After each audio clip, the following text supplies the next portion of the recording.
This will be a reading I will do of Jewella Crossing. Some history on this, I suppose. I wrote this first, before I wrote Joshua and Joshua's Way, which is a prequel both to this. And drove a truck for a long time, all the time, coming through Shreveport, Louisiana. And there are two streets there. One is Hearn Avenue. One is Jewella. And from those two streets, I took the name of Jewella Hearn. And she is a love interest of the third son, second natural son, third son by adopting the middle son, of Joshua Crammer. Anyway, she was a friend interest to begin with, which turned into a love interest. And so at any rate, he would go to visit her, and her brothers would shoot in his direction. And so it was termed to be Jewella Crossing. He was crossing the gauntlet to visit Jewella. And they would spend time never alone, always out in the open and above board, whatever. But this is the beginning of the story, where they were progressing down to a place in what is now Texas. At the time it was Mexico. Joshua had a grant of 2 plots of land from the Spanish crown, not from the Spanish king, but from the dons of the court. And he has stood in jeopardy of being sought out to be a traitor to the crown for the longest time. So he's always looked for a place to be that he's not in jeopardy, he's not in danger. And so he left Charleston, South Carolina after his service with the Spanish, and went to Charleston, West Virginia, and was forced to leave there and went into the territory of what is now Ohio and Indiana, and purchased land from an Indian who had the rightful chance and responsibility and whatever to do that. And he did make the purchase. The Indians were leaving that part of the country, and they were going to be with their friends in Canada, so that to have the wherewithal and needed cash and whatever to make that journey, he sold land to Joshua. Then it was made into an Indian reservation, a territory, therefore Indiana. And he and his family and the family that lived near him were requested to leave by the government. The request was not amicable. It was an order. It was not a request, but it was done as a request, with circumstances being what would be initiated did they not leave in the given time. And Elsa had just given birth to Heath. She was not in good health, with a failing heart, and nevertheless made the trip into Arkansas. So anyway, this is the beginning of the ending. At any rate, White froth. Whoa. This thing just jumped me. Back up here. This is you can see the back of it, I'm certain. Along with the picture Jewella crossing. It does some of the weirdest things, but at any rate, it's cheap, so I can't say a whole lot. I had a cursor problem. I finally figured out that I could make it bigger and change the color even. Didn't know I could do that, but anyway, live and learn. I am not a technical person whatsoever. To a degree. I understand some things and some things I don't, but anyway. All right, here we go again. White froth fell from the mouth of the dusty black mule. His head hung low, swinging from side to side with each labored step. He staggered, pitched forward, and fell onto his side against the legs of the larger mule. Red dust, covering the trail in the southwest region of Arkansas Territory, rose in a puff billow and settled over the unseeing eye of the lifeless animal. The second mule welcomed the delay of the slow progress of the two wagons, came to a standing halt, dropped its head and closed its eyes. Joshua Crammer pulled on the reins to slow his team as they approached the ragged band of people who were moving north toward the small trading post called Hope. Joshua shouted to the people in the lead wagon, "Can I do anything for you?" With a look of disbelief, the man dropped the reins and stared miserably at the fallen mule. Sitting beside the man on the open wagon, a woman with trails of dust-caked tears held a dirty blanket which covered their 5-month-old son. Joshua stopped the team, set the brake, and stepped down from the wagon. Walking slowly toward the first wagon, he stopped and shouted, "You are welcome to anything we have, anything you may need." The man did not move, continuing to stare in anguish at the stricken mule. Attempting to gain the man's attention, Joshua made a broad sweep of his arm and pointed back to his wagon. "Anything you may need that we can spare, you are welcome to share." The man stared in utter shock at the dead mule, unaware of his surroundings, seeing only the latest heartache which slammed into his life. Excuse me just a second, I got to take on this stuff. See what my progress looks like. Looks to be okay. Have to do that. Can't talk to the phone, it's not on. At any rate,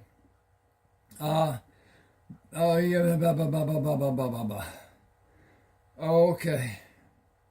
He was unable to fathom an escape from the overwhelming problem of having only one mule, and the single mule could not pull the wagon without help from a second mule, which he had no means to acquire. Flight from the murdering band at Ward's Creek to a distant safety ended with the collapse of the stricken mule. Despair gripped him, and he continued staring down in utter disbelief at the prone animal. He did nothing to indicate he heard Joshua or attempt to move from the wagon seat. Cautiously, Joshua eased the leather loop from the hammer of his handgun. "Did you hear me, mister? We will help you if we can." Utterly surprised, the man jerked his head up to look at Joshua. His expression of anguish became recognition of friendship, then relief as tears clouded his vision. After a long pause, he regained his composure and moved from the wagon to shake Joshua's hand. "We'll be obliged for some water. We've been afraid to stop to get any." John Kerr came from his wagon with a flask of water in his hand. "What you'uns be feared of, that you'd pass up drinking water and you'd kill that mule." Kindness left the man's face as he turned his attention to John. Killers, murdering thieves, men without a care for anyone's life except their own. His voice became higher pitched and even more menacing. "Men you are going to meet if you go on south of here." He looked at Joshua and lowered his voice. They would as soon shoot you down as look at you. They live to rob and kill, and Texas ain't no fit place for a sane man to be. John squared his shoulders and raised his chin in pride. That's whar we'uns be headin'. Be showin' care for care and meetin' 'em on this way left to meet 'em. You'uns be welcome to go or come as you pleases. So be we'uns. Gonna make a home in Texas and live out the days. We won't be turned by airy show from a bunch what ain't God-fearing men. Gonna protect ourn and give them should be M. Excuse me just a second while I correct this with a back.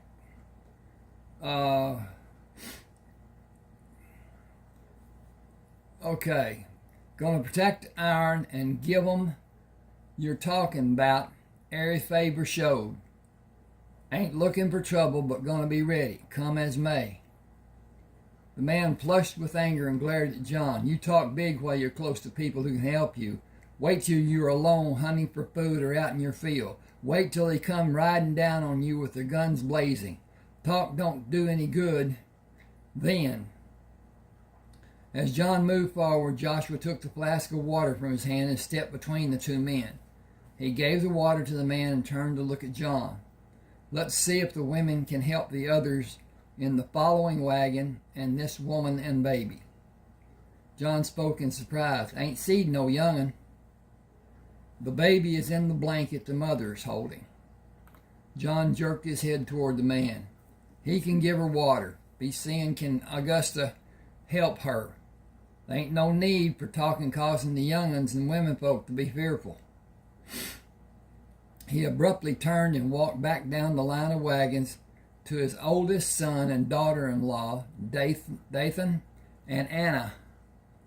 Joshua turned to speak to one of the slaves who had been in the wagon following the one he had been driving. He saw that most of the slaves who had no responsibility for the care of livestock or wagons had left their places and were standing in a semicircle behind him. Jimenez, have water brought for these people and their animals, and have a fire built. Prepare the evening meal. We will spend the night here. Clara and Lily have their duties with the babies. Calvert and William came back to warn us of the approaching wagons. Tell them of our plan to stay. Daniel, Raymond, Zeke, and Butler are herding the cattle. They have the dogs to help. Let Daniel and Raymond continue. Butler and Zeke will relieve them after they eat. It will be a routine evening and night. Let Henry help Eli with the teams. He's old enough to start lending a hand. He doesn't need to have any responsibilities just yet. Have him watch and help and make sure nobody is harmed. Have someone quietly check on the cur teams and see if they are watered and cared for before they are put in with other livestock. See that the other animals are cared for and guarded. Regular routine. Is everyone clear on what needs to be done? Jimenez nodded his affirmation to Joshua and turned to the group of slaves. Y'all know what they is to do, so be quick about doing it. He pulled his oldest son from the ground as easily as he would flick a fly from his arm. The 8-year-old boy weighed more than 80 pounds, but seemed to be no burden for Jimenez. Henry, you mind what Eli tell you, and remember, he tell you twice. I expect you can tell me what you learnt and how you gonna use it. Do us proud and have a care about yourself. Them mules can be ornery, so you see after yourself. Ask if help is wanted before you do everything. Hold in mind that Master Joshua says about talking sets us apart from them animals. Now, get along with Eli.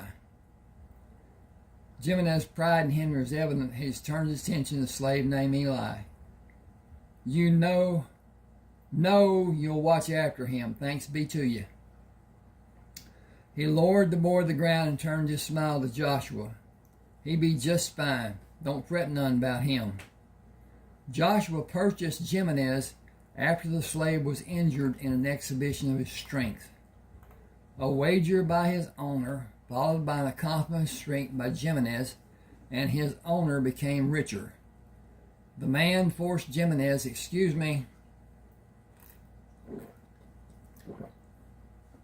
to attempt feats which most people regard as impossible.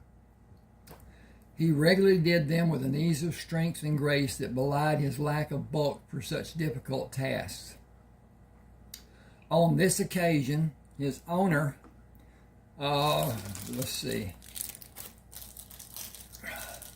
On this occasion, his owner drank more than the usual amount of spirits and boasted that a group of men could hoist a boulder into the air and have Jimenez support the weight on his shoulders. He did as the owner boasted, only to be left alone with the boulder still balanced in place while the drunken group returned to the tavern.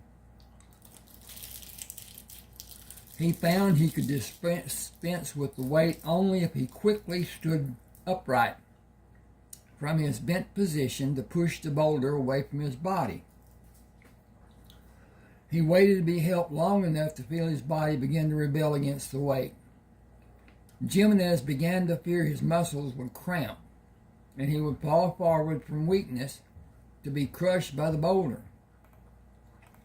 His first attempt to extricate himself from the weight of the boulder proved to be futile. He underestimated the force needed to bring his body into a standing position and propel the boulder away to free himself. Okay, hang with me just a second because I need to fix this.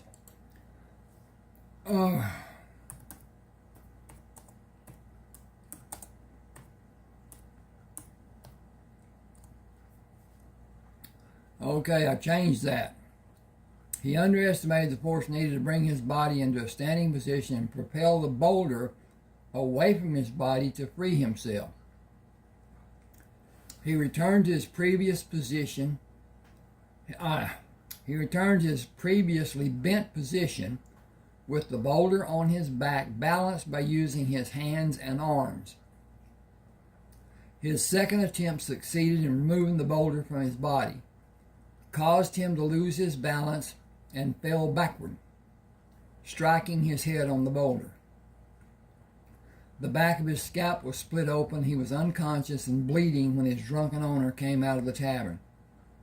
In his stupor, he judged Jimenez to be completely worthless for his purpose and sold him to Joshua for the price of a drink and $10, commenting that the slave would cost more to repair than he was worth. The man needed to continue on his way, and the time needed for Jimenez to recuperate from the head wound would be a harsh burden to tolerate. His usefulness was compromised and his value was nullified. Therefore, the price of another drink and $10 was a fair barter. He commented that for an extra $5, Joshua could have the very pregnant Clara. She had already slowed his travel to a snail's pace. With the required bills of sale, quality of life improved greatly for Joshua and Jimenez and Clara. Society dictated that Joshua treat his slaves as mere property without consideration. Harsh reality came to Joshua when Tom Moore stopped him and Jimenez outside the general store in Charleston, West Virginia. Folks tell me you're letting slaves live in the house with you and your family. That true? Joshua's slave quarters were both full when he brought his family to Charleston. Elsa insisted Jimenez and Clara stay in the house until a suitable house was built for them. Joshua knew slaves were expected to be housed outside the owners' homes and did not anticipate being called out in public for breaking the unwritten rule. Several men were listening, and Joshua knew the accusation could become a problem. His laugh was so loud it caused Tom to step backward. He had expected Joshua to affirm his information, as John Hickman had earlier told him of seeing Jimenez follow Elsa into the house and the two sitting under the tree as she was teaching Jimenez to read. Anyway, it was feared that an educated slave might bring harm to the slave owners or might lead to open rebellion. Anything feared was simply not allowed, and Joshua was forced to convince the people in the town that what was told was an untruth, or he and Jimenez were both in grave danger. We have outbuildings where the slaves are housed. No decent white person would allow a slave to be in his house for anything more than to do the chores. Your place is big, but it's just a farm. What do you do with all them slaves? Work, feed, and clothe them, mostly. I make items to sell and do very well. What do you do with your slaves, John? Well, I work, feed, and clothe them, same as you. I just don't do as good as you do by only farming. But that's all I know how to do. It costs near about as much to take care of all that's needed to farm as the farm makes. One of mine had to have a doctor 2 years ago and about wiped out all I made that year. They say crime don't pay. Well, farming don't either. Everyone laughed and the crisis was averted. Joshua spoke to the slaves with kindness and treated them as individuals under his care without the harshness some owners openly flaunted. He was constantly questioned, even criticized about his kind treatment of the slaves. Jimenez held authority when instructing and overseeing the other slaves. He was 23 when Joshua bought him and had just seen another year of his life begin in the previous month of March. In 1831, slaves were not usually treated in a manner that would allow the recognition of individualism by celebrating a birth date. Joshua knew the dates of each person's birth and tried to make the occasion as enjoyable, as memorable as it could be for all the people in his care. Joshua's caring manner made Jimenez feel more as a relative to Joshua than his slave. Their relationship was one of owner and property in one sense, as society dictated it be, and mutual trust in another sense of family. Joshua often made his wishes known to Jimenez and left the procedure to Jimenez's discretion and directions. He carried the brunt of the responsibility and never faltered in accompanying any task he was given or he determined the need for. Joshua dreamed of the 2 parcels of 1,152 acres of land, of Texas land, which was granted to him by the Spanish government in Mexico. He planned to make Texas his home and raise his children there. Yet here were people who left their dreams that were shattered by renegades who were terrorizing the northeastern area of Texas. The outlaws acted without threat of reprisal. The only existing law enforcement was paid by the people of the sparse settlements, and even though the problems of outsiders were a concern for them, they held no solutions for those problems. The safety of the townspeople was foremost, and the sheriff offered no help to anyone who did not live in the town. People not living in the town were known as outsiders, and the townspeople expected them to handle whatever problems emerged in whatever manner might be needed. It was rare that the people of the town interceded in what was considered to be the other party's business. For safety, the families of John Kerr and Joshua Crammer joined and left Virginia to settle in the territory of Indiana. 3 years after they moved, the territory was divided into the separate territories of Ohio and Indiana. The land Joshua and the Kerrs were on was in the newly formed territory of Indiana. The federal government acted on a civil petition for the territory to receive statehood. All land in the south portion of the territory was set aside as Indian land. People of any race other than the Indians were told to move with whatever they could carry. There was no compensation for the loss of land or property. They were given a mandate to leave or be arrested. Elsa delivered Heath only weeks before the order to leave was given. Issues concerning her health were of no concern for the military, and travel was the only solution for the order. Elsa appeared at ease during the first part of the trip until they crossed the Arkansas River and left the trading post called Little Rock. She became feverish the 6th day out and died before they reached the doctor at the settlement of Hope. Joshua buried her Sunday afternoon. The following morning resumed the journey to Texas. The time for early planting in Texas was already past, and the need for food to sustain the families safely through the winter was of deep concern for the travelers. Grieving was a short-lived commodity in frontier life, and Joshua had the responsibility of the lives of his 2 sons, 58 slaves, and 9 people in the 2 wagons John Kerr borrowed from Joshua. Courtesy and common sense dictated that the journey should continue without delay. Jimenez's wife, Clara, cared for Heath and her 5-month-old son, Ezra. She secretly suckled Heath when Elsa suffered a high fever and her milk ceased. To relieve Clara from the hardship of nurturing both babies, Joshua bargained for a dairy cow at the Hope trading post. The cows he brought from Indiana stopped giving milk 10 days after the people left Indiana. Clara insisted that she could continue nursing the boys until Joshua purchased canned milk to provide Heath with formulated milk. She suckled Ezra and fed Heath with a bottle of the milk.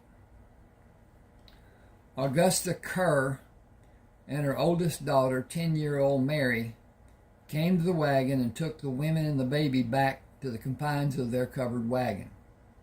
Augusta shook her head at Joshua's questioning look. "Won't know nothing for a spell.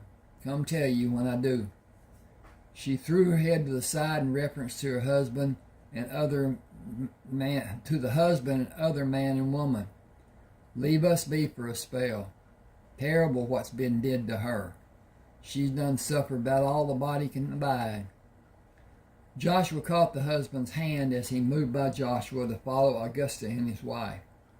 "My name is Joshua Crammer. I did not hear you say your name." He gently pulled the man away from the wagons. "Let's sit in the shade of the tree and you can tell me more about Texas. That will give you time to satisfy your thirst and the women time to tend to your wife and baby." The man jerked his head and realized Joshua was speaking to him. "Oh, sure, yeah, we should sit down and give the women folks some privacy." He grasped Joshua's hand in a firm shake. The grim expression remained on his face. "My name's Gates, Anton Gates. I was raised in Illinois and came down to settle in what people are calling Texas. It's still Mexico, but it's far from Mexico City, and there ain't no government from Mexico in Texas.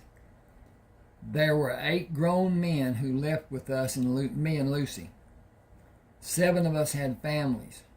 We joined up in St. Louis and came to Texas almost 4 years ago. We pitched in to help each other and built all of our houses and barns. We built our homes along a spring-fed creek and named our town Ward's Creek after a family named Ward, name of Ward. They took sick and died the first winter we were in Texas. Their death was hard for most of us to bear, but we went on, and the town name helped us be strong when there was something wrong. The Wards were strong right up to dying. We took heart from their grit. We all had land grants and settled south of the Red River. Nobody cared where we were, and there wasn't anyone to keep us from taking any land we wanted. It's near about the same today. You can take whatever land you can find. We laid out our farms joining together. It was a matter of doing as we pleased and living like we wanted. Had good lives, too, until a week ago, when a bunch of men came up from Nacogdoches. They camped on the creek during that first night. The next morning, they walked up and killed 3 of the men who came down with me. 2 of the dead men were married, and the killers moved in on the families of those men. Those of us who were left thought to stop what was happening to those defenseless people, and we went over to try to help. The men were waiting for us and killed everyone who went against them except me and Lucy and Dawes and Constance Anderson. Terrible thing, all those good people dying. We were outnumbered and outgunned. That's why we pulled out of the fracas and put some distance between us and those men. But I'm sure they're still following us. We thought we could see them on the other side of the river when we crossed, and we've been pushing the teams to get away from them, so we didn't stop for anything. We are trying to stop them from catching us. They will kill us for sure if they catch us, because we've seen their faces and we can tell who they are. Excuse me a minute. I gotta see. Okay. Everything copacetic. Hope you're enjoying. I enjoyed writing this. I enjoy reading it. I enjoy verbalizing it now. But anyway, my mule was bad off and couldn't take the punishment. My thought was to get my wife and son to safety. He's been sickly and weak, and I'm worried about him. We left on the run and left everything we had back there. Joshua broke a small branch in his hands and threw the 2 pieces on the ground. You can come back with us. Temper John's words with patience. He didn't mean he thought you were weak or unduly afraid. He only meant we will do anything it may require to have an uninterrupted life. We will do as he said if the time comes that we have to deal with those people. We will remain on guard. We will be together when we work in the fields and when we hunt for food. The men you fought will not catch us alone. If it is needed, we will form a town to live in and work our fields as a body of people and guard against an attack that may come. You are welcome to come with us. I thank you for your kindness. Excuse me a second. Ooh, didn't turn it.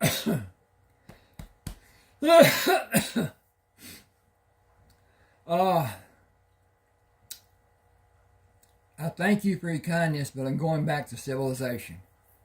If you can see your way clear to sell me a draft animal or 2, we will be going north as soon as we can leave here. There isn't anything in Texas. Hang on a second.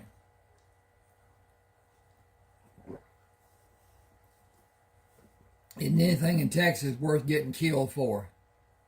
I have family in Missouri. I'm a good carpenter and a fair blacksmith.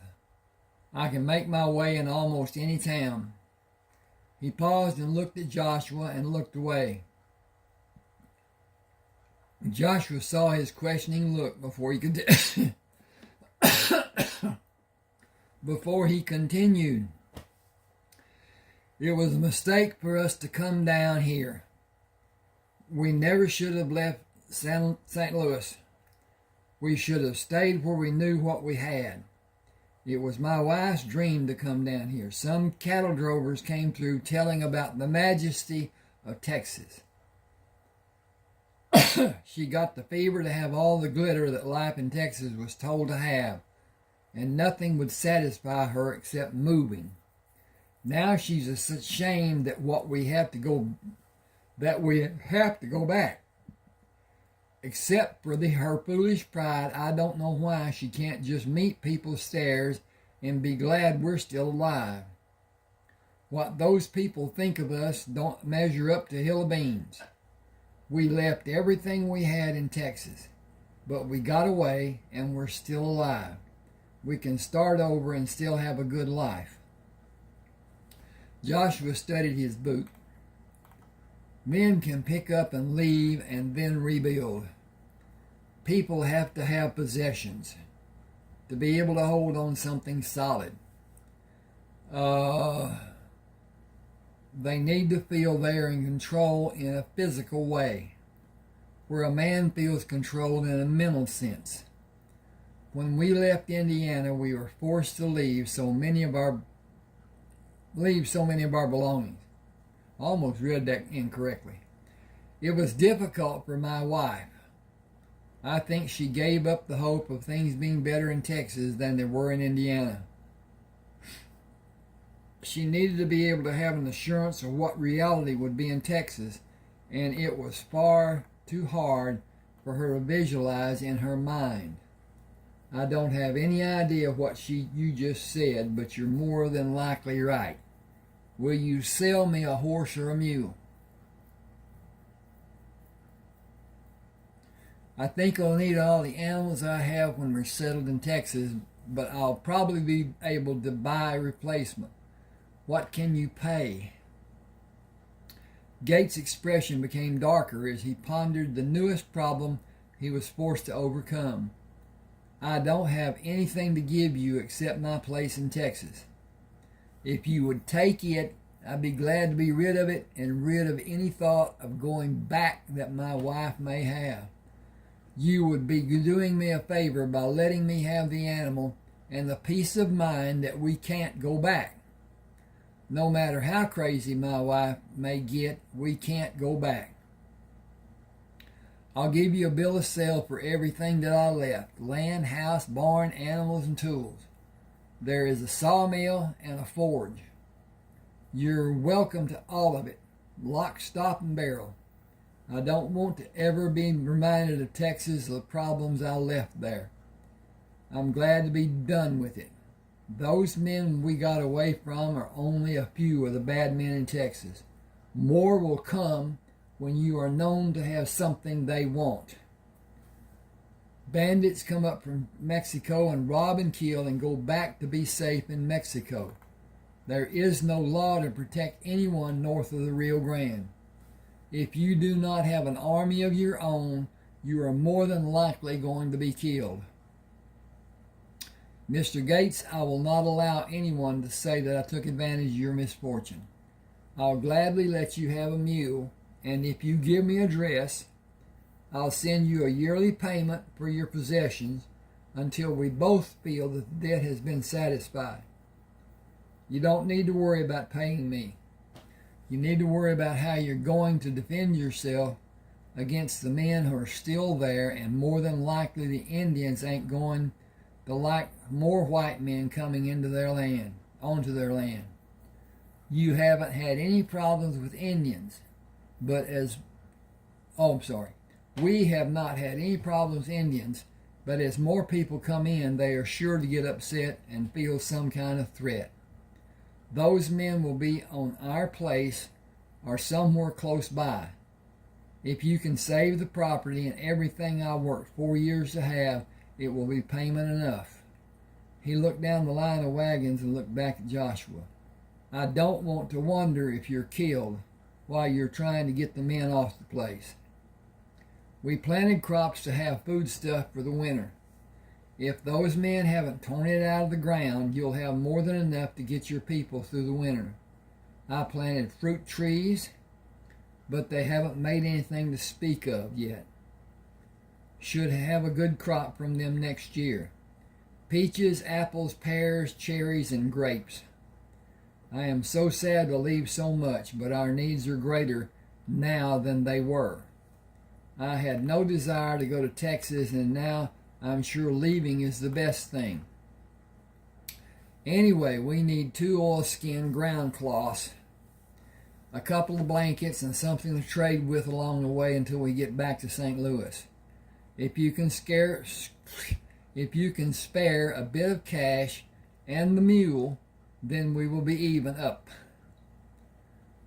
I can let you have the oilskins and the blankets, but I can only give you $20. It is all I can spare. $20 will be plenty. It will take us some time to get back to St. Louis, and I can find work along the way. We have all we need. I have planned to breed the Jenny mule and have babies to give me the mules I needed in the years to come. Now I'm afraid she may not make it to St. Louis, being worn out from running to get away from those men. Will you consider trading? Joshua searched Anton's face. If you're sure it is what you want, I will. All I can give you is another 7-year-old mule. The young ones have not been broken to ride or trained to pull a wagon. I have older mules that are able, but I will not cheat you by bargaining for them. Will they get us back to St. Louis? They are strong, but may not live more than 10 or 12 years. They will stand the strain of pulling your wagon to St. Louis easily. It will be a deal then.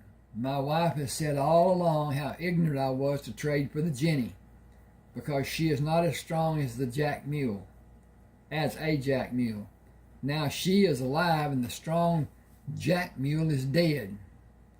A man has to do the best he knows how, and now we have to go back and face people and tell them how we ran from killers in a land they all told us we could not live safely in. Could not live safe in. Who?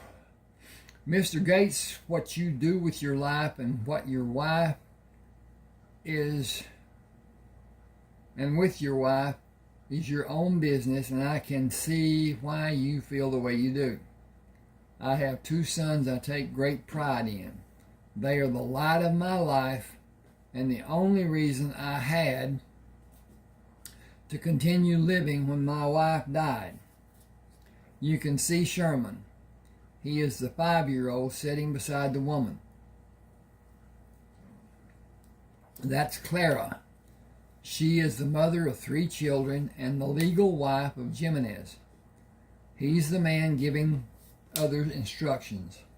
I rely on Jimenez. I rely on both Jimenez and Clara to keep my world balanced. Lily, the other woman, is sitting on the wagon seat holding Heath. He is my youngest, and the 2 women care for my sons in every way that his natural mother would be doing if she had not died less than a week ago. I did what I could to give my wife a happy life, but these are hard times and make for a hard life. I would like to talk to you on a personal level, but I have no desire to get into your business. Go right ahead. I'll tell you if it starts getting under my skin.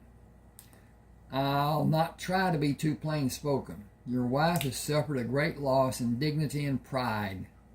She sees things differently than you and I do. It would be good to find a way to give back those things she lost, or her life is going to be truly unhappy. She will make it soulfully unhappy just from her sorrow spilling over into your lives. You will be forced to suffer with her. Excuse me.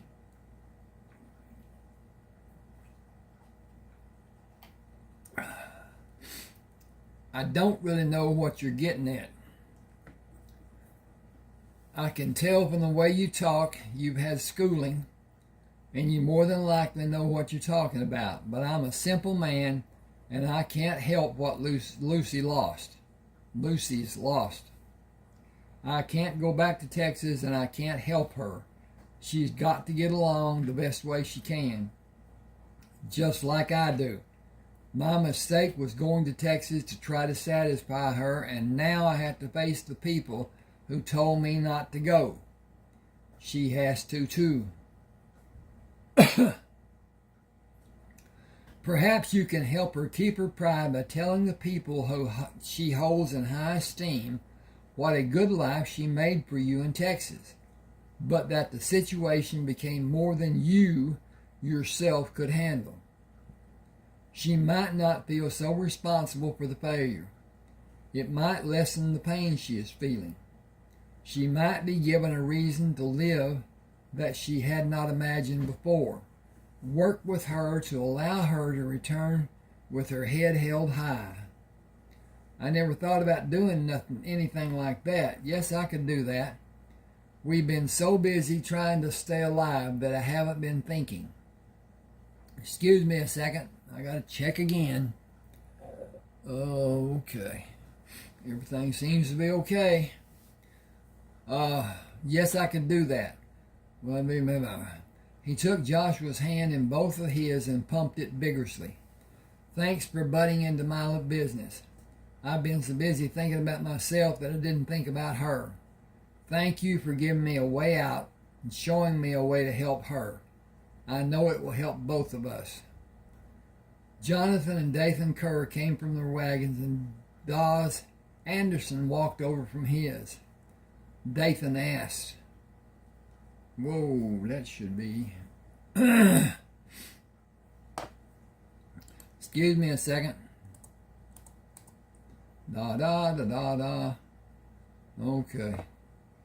All I'm going to have to do is pull it up here. Go back there. Delete from here. Okay. Now. Yeah, won't let me. Okay. Alright, I need to do this different.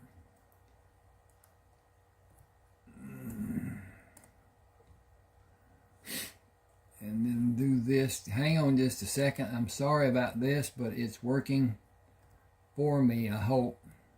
Yes, it did. Okay, now then I got to do this and correct that. Do that. Push that back. Okay, we're standing blah, blah, blah. There, I'm going to hit this button up here. Hit this button there. Hit this button there. Hit this button there. And get back to being busy. I want to ask a favor. The ads that you're seeing pop up, YouTube gets money from people watching those ads, or those people that are looking at the videos and the ads come up and they don't skip. Then both YouTube and I are paid a pittance. Me more so than YouTube. Because one ad that you view may make me a nickel or 7 cents or something on that order. It's not much. It was at one time, and boy, it got changed. At any rate, if you have one that lasts any time at all, please let it run. Go somewhere if you need to, drink, enjoy, whatever. And then when it's over, be proud that we both enjoyed. I appreciate that being done if you can. I understand if you can't. I don't want to look at a ad that is not in line with what I need or I need in my life or anything like it. And I'm no different than most people, I believe. When I turn a video on to watch and whatever, and that ad pops up, I skip it. And it's not a good thing to do in some cases, I suppose, but it's what I don't want an ad that doesn't have any help for me. If it's informative, that's different. But to be how to build a bowling alley is not my type. How to turn a shelter into a stalled area to keep farm animals that took, I don't know what it was, 20 minutes? It lasted a long, long time. It lasted long enough that I went to the refrigerator, poured a glass of tea, and went back and watched another 5 or whatever minutes. And it's just, I was expecting it to end, and it didn't for the longest time. At any rate, thanks for that consideration. Okay, Dathan asked, we staying here tonight? I thought it would be prudent to spend the night here and attempt to find out what we are likely to run into in the next few days. Anton thinks a band of murdering men has been following them. They were last seen on the other side of the river. We need to be prepared for them, and if they are waiting for us, we need to make plans for effective countermeasures. I see no need for haste if there's a possible danger. Dathan waved his hand in the air. We ain't wanting to borry no trouble by moving too fast. We're chafing at the bit to see where it is we're going to live, but we'll go along with anything you calculate to be right. You done us proud so far and got us here in fair shape. Nobody cottons to telling you something's off in your thinking. Joshua said, I appreciate your acceptance of the situation and your desire to have your goal of a home in Texas become a reality. It will all happen in due time if we are patient and well prepared. We should spend the night here and tomorrow continue as we've done to protect our party from an attack. If you will tell William what the plan is, he and Calvert will be ready to go on foot ahead of the wagons. We will give them the usual time to scout the way before we start the wagon movements. John said, we's all itching to get where it is we're going. Trip's been long and we's ready to be settled in. Joshua remained seated and resisted a confrontation with the curs, as he was accustomed to doing to maintain harmony. We shouldn't become careless because of impatience. There may be dangers which we are not able to see from a distance, and the practice of scouting, as we have done, is as necessary now as it ever has been. It might be the exuberance of youth should be brought to mind for all of us. We should caution our people against carelessness. We are near the end of our journey, and we need to be aware of what is likely to happen. We may encounter a totally different circumstance than we have in the past. We have looked for trouble to come by way of Indians and thieves. The men that killed the settlers in Texas are unscrupulous vermin, and would think nothing of killing all of us, simply to take our possessions, just to have the livestock or arsenal of guns, or our food.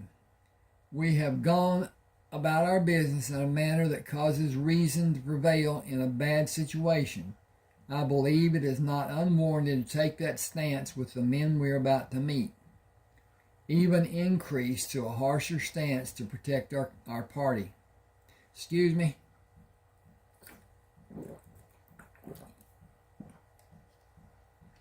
Dathan's eyes grew more cold and savage than his usual expression.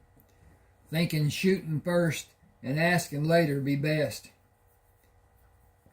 I think it would be prudent to locate where the men are and consider each of them to be our enemy.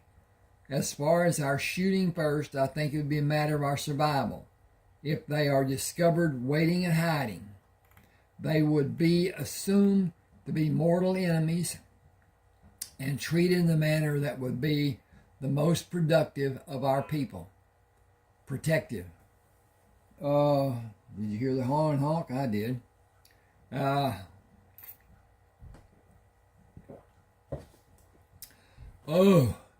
Excuse me a minute.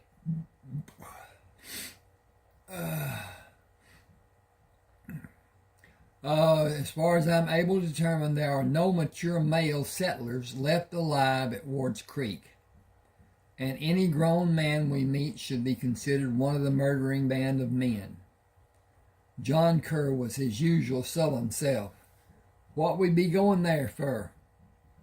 We can find Summers safe, than where these people come from. Why are you borrowing more trouble? Joshua answered without meeting Joshua's hostile gaze. Those men will probably wait until we have established our homes and move against us on a later date. I think it is wise to rout them now and eliminate a surprise attack by them later. We will be sending a message to the others that we are ready for a fight and not easily caught off guard.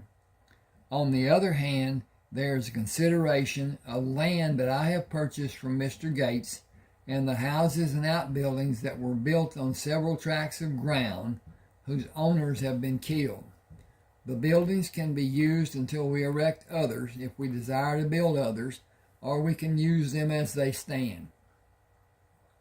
I believe it would be prudent to examine that area and have the advantage of neighbors already established and knowledgeable of the terrain and the climate changes of the area. John spit tobacco and wiped the back of his hand across his mouth. Time to time you talk so odd I ain't rightly sure what you said. What land you gone and got from Gates? And what neighbors you talking about? We was gonna be a help for you'uns and you'uns for us. Weren't nothing said about nobody else. Joshua stood and turned to face both John and Dathan. The manner of John's speech rankled him. Mr. Gates needed an animal to replace his mule, and I swapped him a mule for his place in Texas. The neighbors I mentioned are two families whose husbands and fathers were murdered. I think it best to find the murderers and secure that portion of Texas for the safety of everyone concerned. Mr. Gates told me there's a partially worked farm that has a house. The owner died. There's another farm that is unoccupied and completely workable. Its owner was killed. He was not married and nobody has a claim to that land. The farms are there to be claimed by homestead law.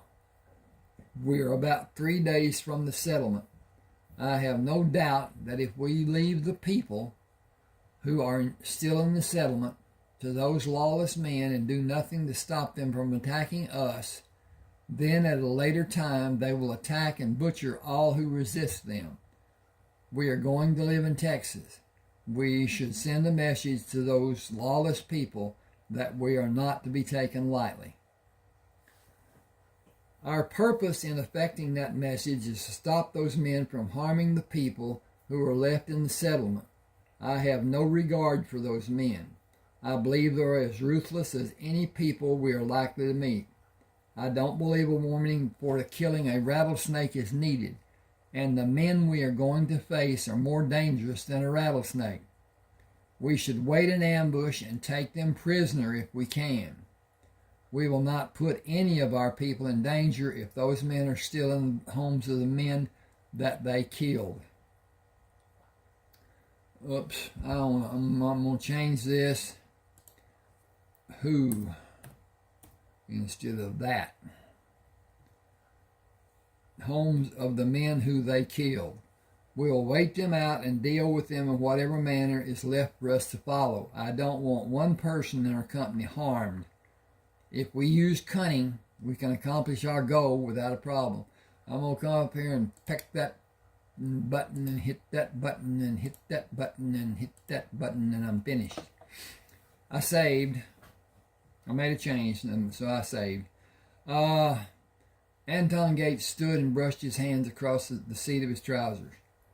Those are mean men, and you won't catch them off guard. It won't be nearly as easy as you might think, but it's no never mind to me. I'm going to put distance between mine and them as fast as I can. I'm going back to where the law will stop a crime like this from happening. I'm going back to where sane people live. I'm going to live to be old and not grow old before my time. Times are hard, and life in Texas will hurt a man. There's no doctor inside a week's travel. You best know all the remedies, or a lot of you won't be allowed to see next spring. We tried to make a go of it, and it just ain't worth it. I'll take the comforts of city life, and I'm headed back to them. Mr. Crammer, if luck is with you, you might find the kind of life you want in Texas. He pulled his hat from his head and looked in the eyes of each man standing in the group. My hat's off to all of you. Good luck to you. I think you'll need a lot more than I can wish you. God bless all of you. Keep your powder dry and a sharp lookout. He turned to Dawes. I traded Mr. Crammer for some blankets. We can bed down by the fire and set out at first light. Dawes spoke as they walked away. Fine with me, the sooner the better. Joshua looked after them as he walked toward the fire. They are completely beaten down. They are bone-weary tired before the killings took place, and now the fight has gone out of them. Let them have the good feeling of leaving a bad situation far behind them. He turned toward John and Dathan. Give them a quiet night's sleep and allow them to leave in the morning with their heads up, as men should. Their leaving Texas may seem to be cowardly, but we have no idea what happened to them in the last few days. Sometimes men start to think it is better to remove themselves from a bad situation and start over.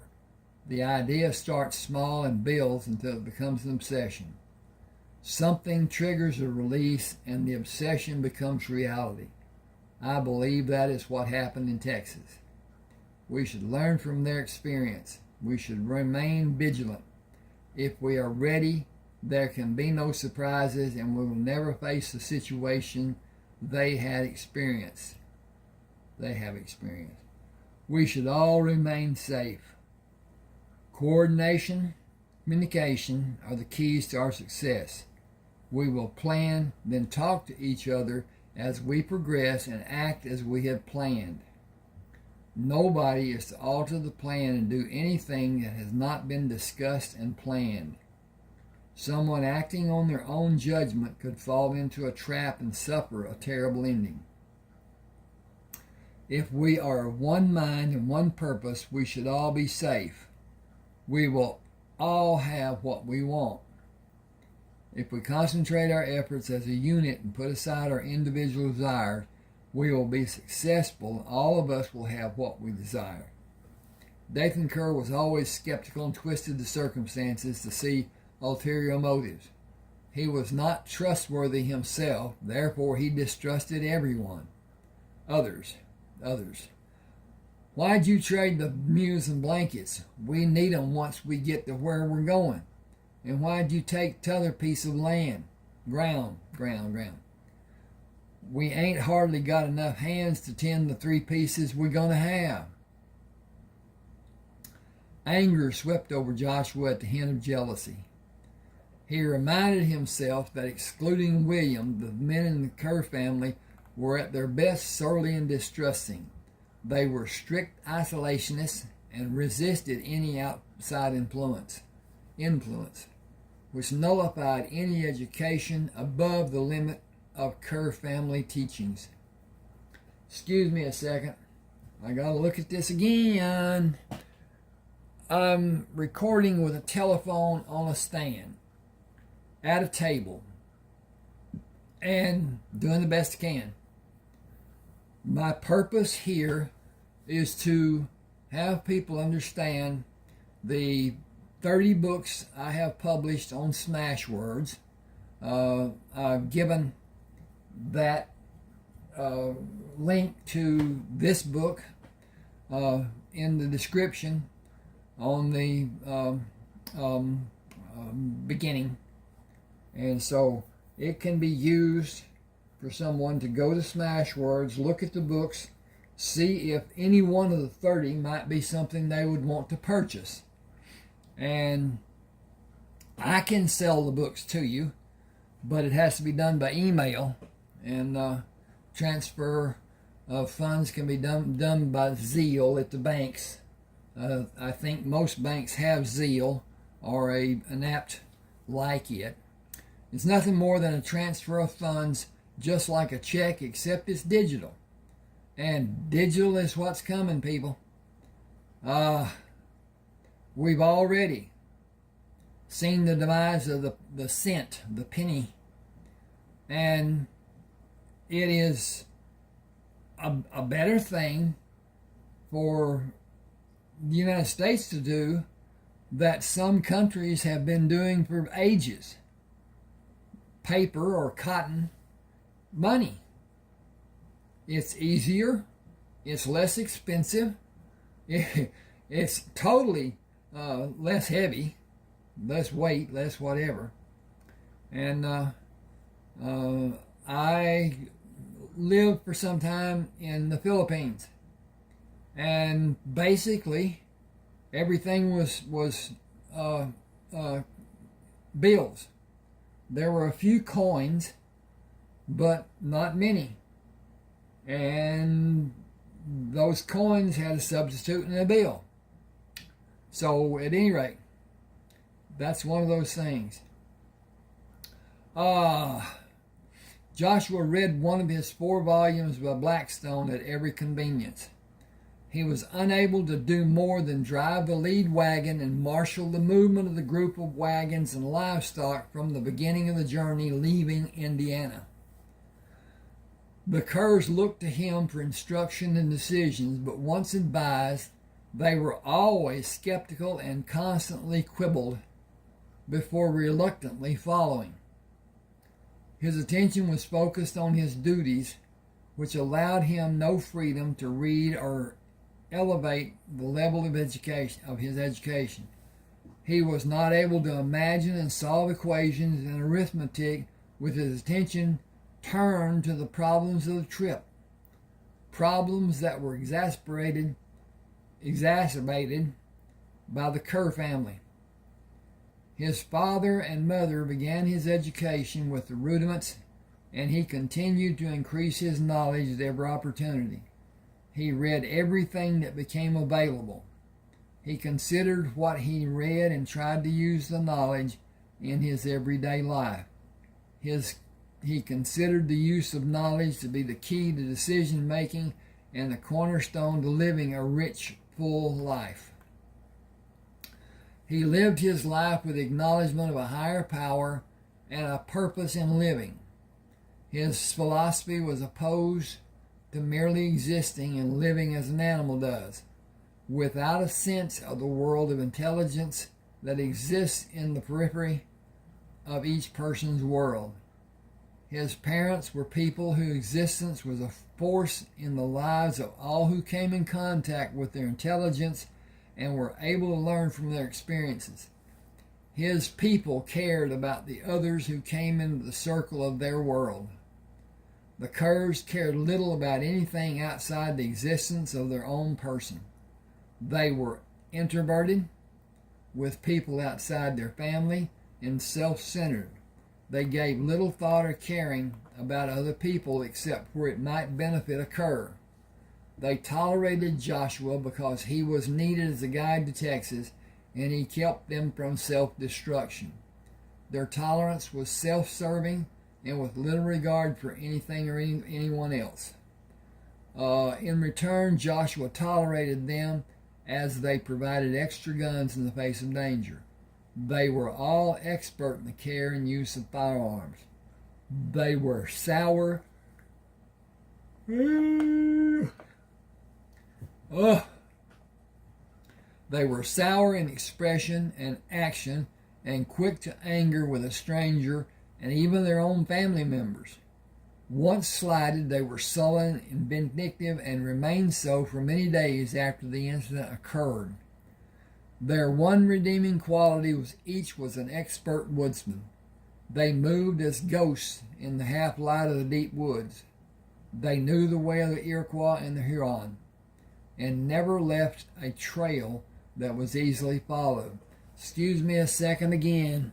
Oh, I need to fluff my cushions a little bit, but at any rate, hope you're enjoying, and as I am, this cushion is helping, I believe. Otherwise, I think this chair has grown teeth. Joshua followed each of them through the hunts in the woods in both Virginia and Indiana. He initiated their stealth of movement and gained their expertise in the art of reading signs. It was Joshua's acquired ability to move through the woods in a fast and quiet manner that caused the two men to be sent ahead of the wagons as scouts. They looked for obstructions on the trail and watched for possible attack. Each evening before nightfall, they located a suitable place the party could camp through the night. They left to scout ahead before sunrise each morning. Joshua's slave, Calvert, and William, the third Kerr's son, acted as advance scouts. They were allowed to rest through the night and were not assigned perimeter guard or stock duty like the other able-bodied males. The Kerr family, as woodsmen and fighters, almost made amends for their often disagreeable nature. Joshua continually reminded himself to tolerate each of them and hold his temper. It was less difficult for him when the trip first began. It became more difficult at Elsa's death. Each day was more difficult for him as he traveled farther from her grave. She had been his inspiration, with her loving smile and her needed advice. She often helped him sift through the quagmire of a problem and pointed out different solutions. She assured him with a look or with the touch of her loving hand. He felt alone without her, and he no longer had anyone to turn to for encouragement or advice. He missed her help as much as he missed her warmth. He longed to see her face, to touch her hand, to hear her voice. He missed her as only a person who is unprepared for the death of a loving wife could miss her. Her death was sudden, and he did not have the opportunity to tell her goodbye, as he thought to be proper. He was miserable in his longing for her, yet he must go on, for the sake of their children. Still he missed her and felt as though a piece of his person was lost. How terribly he missed her. Joshua spent a large part of his adult life as a lost soul after he served and fought for Spain aboard many ships and in many battles, and the death of his first wife and their daughter. At 43, Joshua was 21 years senior to Elsa. Joshua dreaded the day he would be forced to write about her death. The only thing uplifting about the letters Charleston was the news of Heath's birth. He was glad the trip was taking all his efforts and attention. He started writing many letters in his mind and discarded each idea for all of them. He was no closer to formulating the letter than he had ever been, but it was drawing from his mental strength as he needed to relieve himself of the stress. He would fulfill the promise he made Elsa and accomplish the task at his earliest convenience once they were settled in Texas. He continued the conversation with the Kerr men. You saw William when he and Calvert came back to tell about the approaching wagons. The trip has taken a toll on all of us, but those two men had the worst of it. It is unnerving to act as an advance guard. They deserve our thanks and whatever sleep they can manage. We're not far from our goal. I will remind William and Calvert to be particularly careful before they start again tomorrow. If Anton Gates saw the men following him, we may find them somewhere on the trail ahead of us. William and Calvert need to be extremely careful and move slower than they have become accustomed to doing. We want to accomplish our goal, but with everyone safe. We need to meet those men as a body of strongly armed and organized men, not as careless victims. Excuse me, boy. Ugh. It's nighttime, My body's saying, hey, it's bedtime. At any rate. John waved his hand in the air. Don't fret none about us. Iron be ready and do more than holding our own. Gonna give 'em what for and be handy about doing it. Joshua considered the older Curve's limited mental capacity, recalling the time that John or Dathan had spoken harshly to another person and instigated a quarrel on the journey from West Virginia to the Indiana Territory, and later during the move to Texas. Each time Joshua soothed that battered ego, and in many cases saved someone's life. Many times he thought it was a Kerr life that had been saved. He reflected back to the last day they were at the settlement of Little Rock. You know what? I gotta get up. This is going on and going on and going on. That's the case I want. People have talked about the short videos, and some are very short, some are short, some are not so considerably short.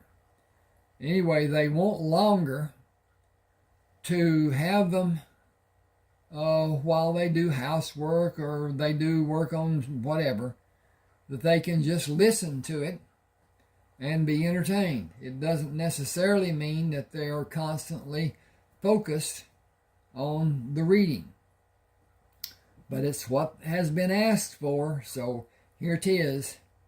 And I have some that are 15 minutes, 30 minutes, 45 minutes, hour and apart, 2 hours, 2.5 hours, and whatever. The 2 hour, 2.5 hours is what they're asking for. They can do what they have to do. They can even stop the video and do something different than they're doing or whatever and start again. They can leave when an ad comes on, which is a great help for me because it gives me a little money. Not much at all.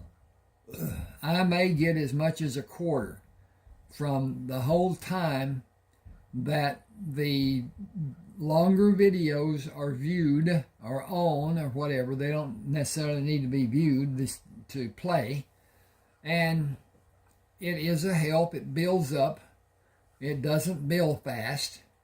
It's not like $10 an hour or whatever. It's much less.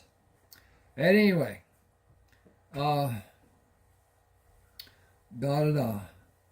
Okay. He reflected back to the last day they were in settlement. Okay, I already wrote that. Now, John spoke to the proprietor of the Little Rock trading post for a length of time. They talked about the trail from Indiana, the river crossings, the weather, and other things that were related to the journey. As the proprietor relaxed and John became more comfortable in the conversation, he questioned the origin of the name of the trading post. 'Twas a man daft. 'Twas a man daft. Where be 'at name come from? The proprietor did not show his anger and graciously went on. It was a Frenchman named La Harpe. He first saw a large boulder and a distance away down the river, a smaller boulder on the river banks. The big one is across the river and about 2 miles upstream near a waterfall. He called it Grand Rocher, and the smaller one Petit Rocher. The French word Petit Rocher, French words, means Little Rock in English. Excuse me.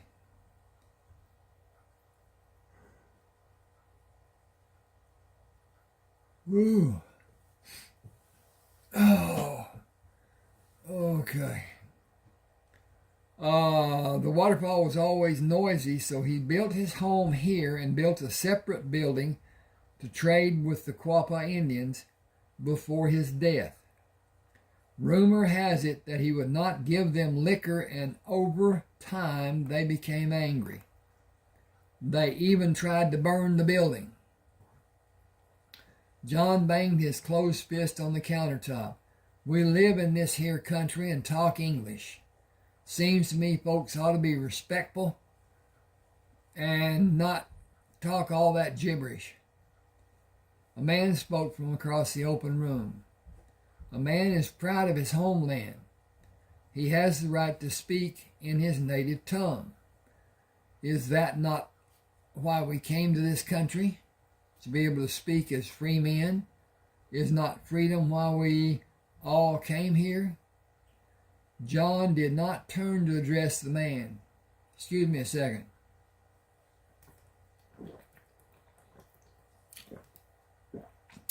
I was born here. Be proud of it. And I talk American. Be proud of them facts. Are you too proud to allow another person the privilege of speaking his mother tongue to another person from the same mother country?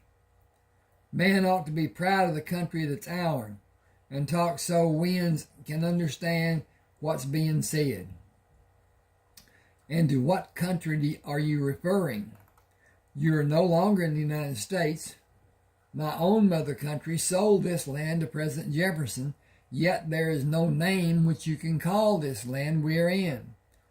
We speak of it unofficially as Arkansas, and even though it is a possession of the United States, the government does little to give it sovereignty, nor does the government mark the boundaries. A purchase was made, but no boundaries have been established. It is officially called Arkansas Territory. I'm going west. Arkansas Territory, but where does it start and where does it end? Don't matter none at all. We still talk American. That other gibberish be grating on my ears. I apologize for your discomfort and yield to your age. I found English difficult to master. The form is so different from the Romantic languages. John bristled at the mention of his advancing years. What Romantic language? Spanish, Portuguese, French, even that which is shared by many of the tribes in the north and west.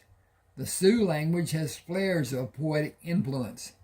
It is guttural, as German dialects are wont to be, and it has the ringing tones that lead one to envision a poet reading from his journal.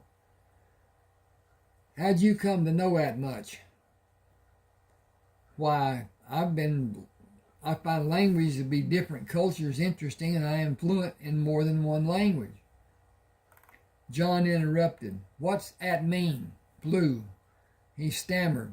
That you said. What's it mean? The man's manner angered John. He grew more upset when the man smiled and said, Fluent shows the ability to speak a certain language. A person may not have the complete mastery of the language, but a certain command that allows conversations between two persons who are able to be understood by each other in that form of speaking. I suffer from hypoglycemia.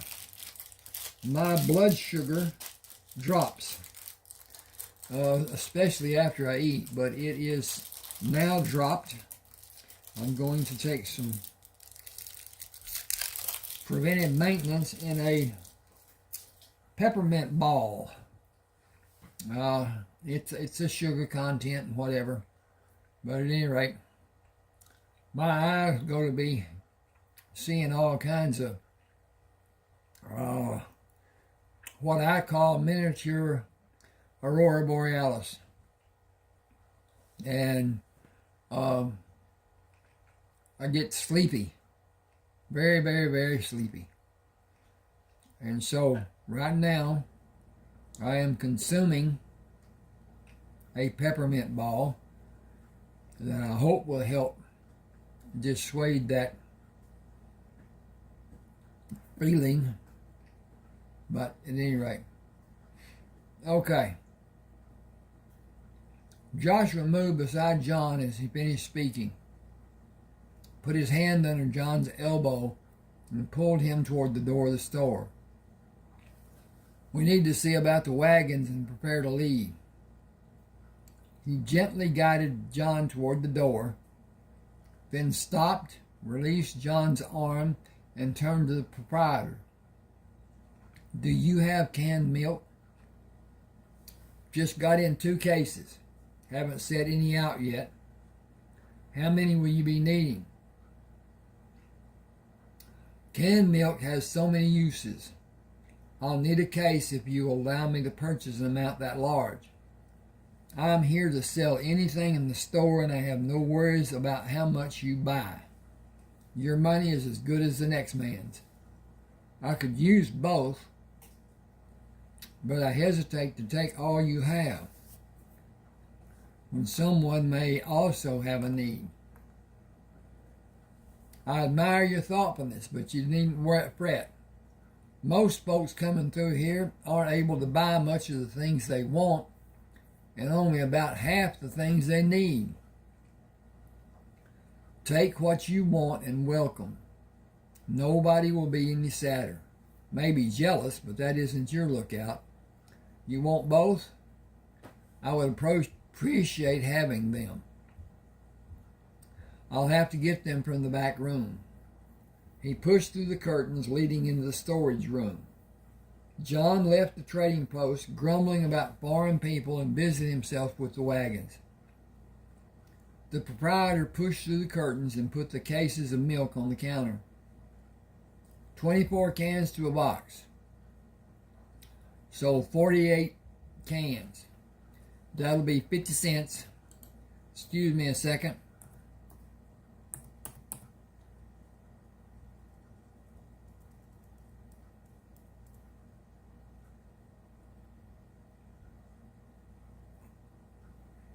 That will be 50 cents. I know it's a steep price, but canned milk will keep a long time. It's hard to get way out here. Freight charges are getting to be outlandish. Joshua took coins from his pocket, searched through them, and paid for the milk. Got some canned peaches in yesterday, too. They're always a treat for the young folks. Of course, they're high priced, too. He looked around the store and turned back to Joshua. Are you kin to the man who just went outside? No, we are only traveling together. He put his hands on the counter and leaned toward Joshua. I try to stay out of my body's business, but I have to thank you for coming in when you did. If the talk had gone on and got worse, there might have been a killing. Your friend was on a prod, and a less civilized man would have shot him. I've seen it happen a lot of times. I'm going to jerk this gob. Oh, yeah. Maybe that's the long one that's been bothering me. At any rate, I cut my own hair, and I formed a habit after the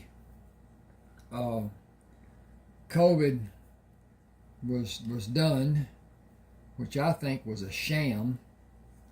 I don't believe for an instant that what was done that was supposed to protect us was of any benefit. And I think in some cases it was detrimental.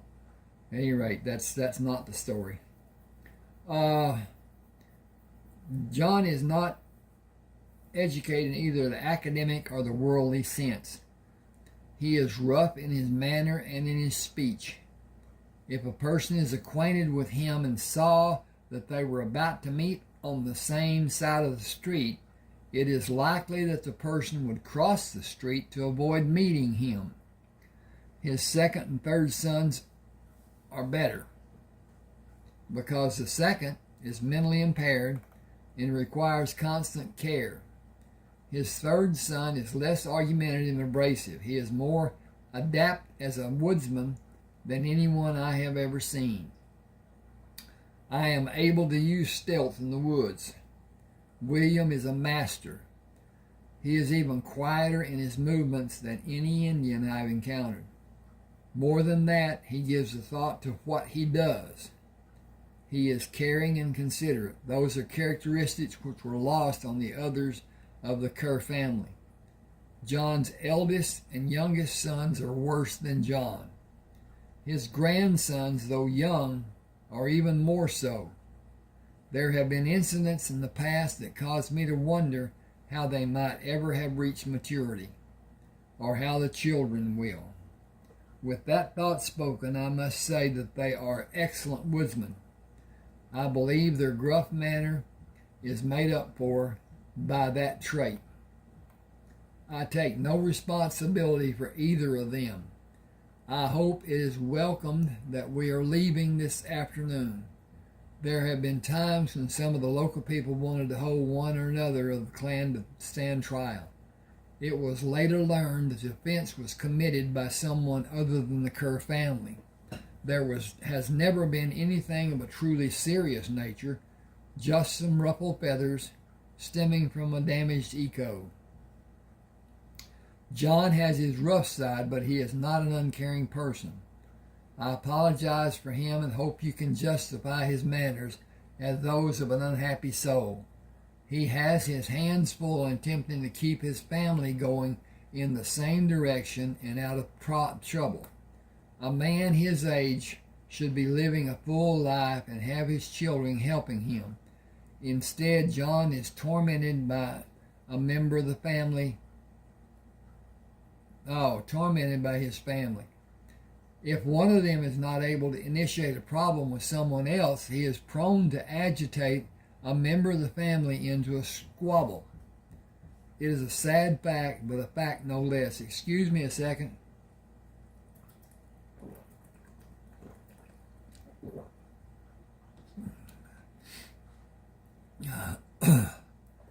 I take them as they are and try to give them every benefit of doubt.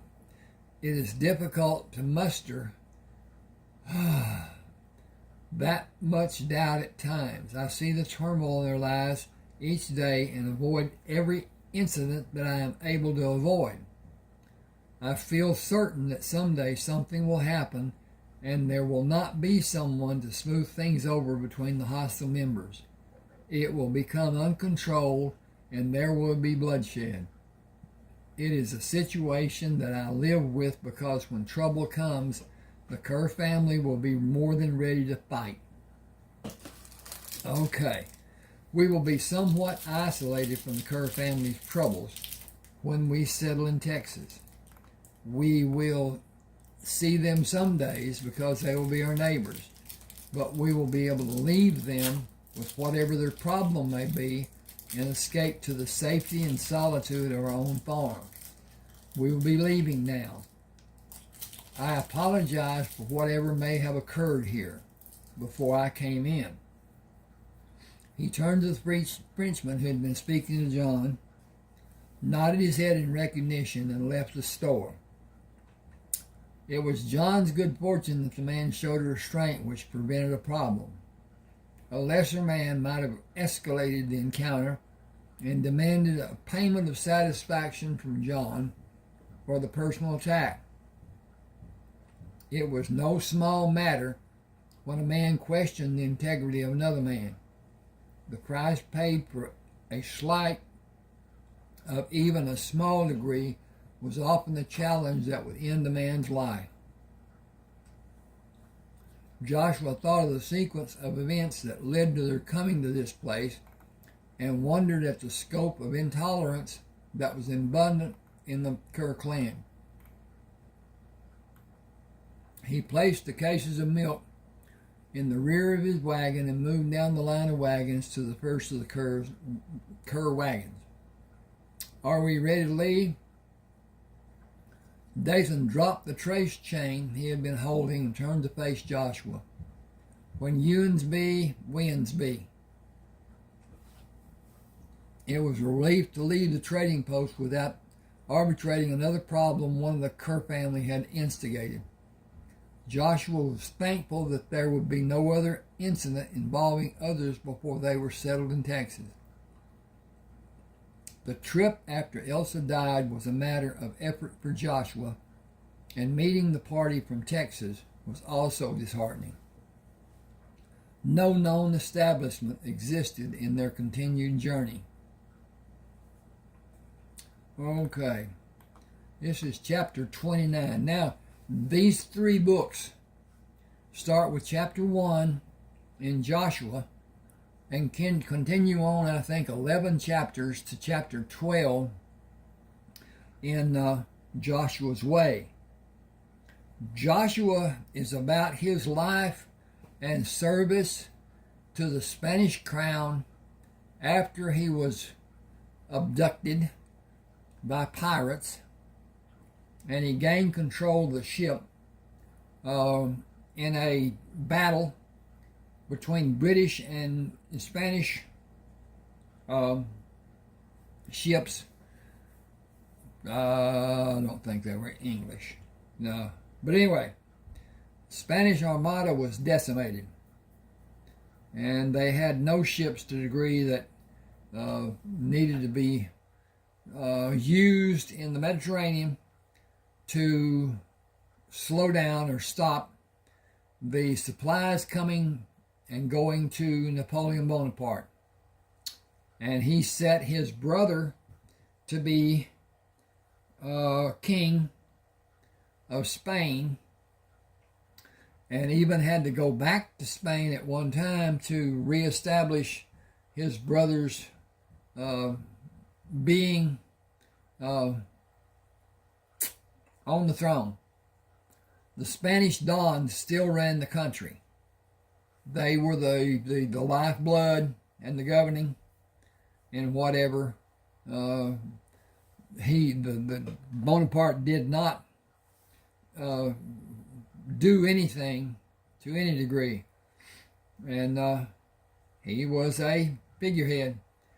And Napoleon went back at one time to, as I said, reestablish his authority with an army with him. So at any rate, Joshua was given a well-built, well-equipped ship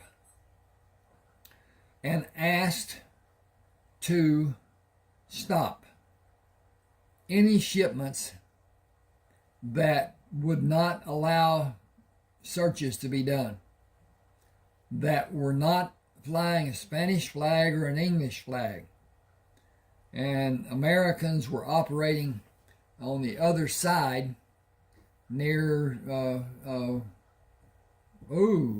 anyway, in that portion of north and whatever. But the Mediterranean was not in any degree. They moved east to west and west to east and a little south, a little north, and whatever, to anticipate and stop those shipments. And they were very successful in doing it to some degree. At any rate, then Joshua's way was his returning with his crewmates that he had assembled back to Charleston, South Carolina. And it's interesting what went on there. Then this is the final, as far as Jewella Crossing goes,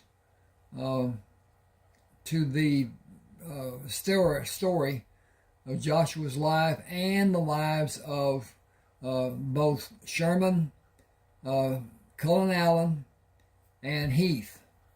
Cullen Allen was more or less adopted.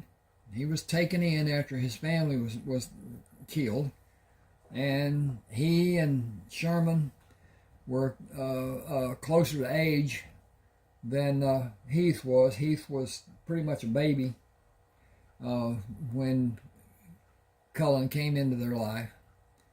But at any rate, that goes on. Then there's the story of Sherman. Well, Kinsman tribe is actually Cullen Allen and Kiowa Bennett, and their adventures and what they did to live. At any rate, then Sherman, then Heath, and all of it together is about the lives of the Crammer clan. Okay, now Dathan looked at Joshua in awe. You lose your woman and you talk about the luck you had? How come you ain't cussing God and saying how bad you been did? Why, Dathan, look at all I've been blessed with. The weather has been favorable.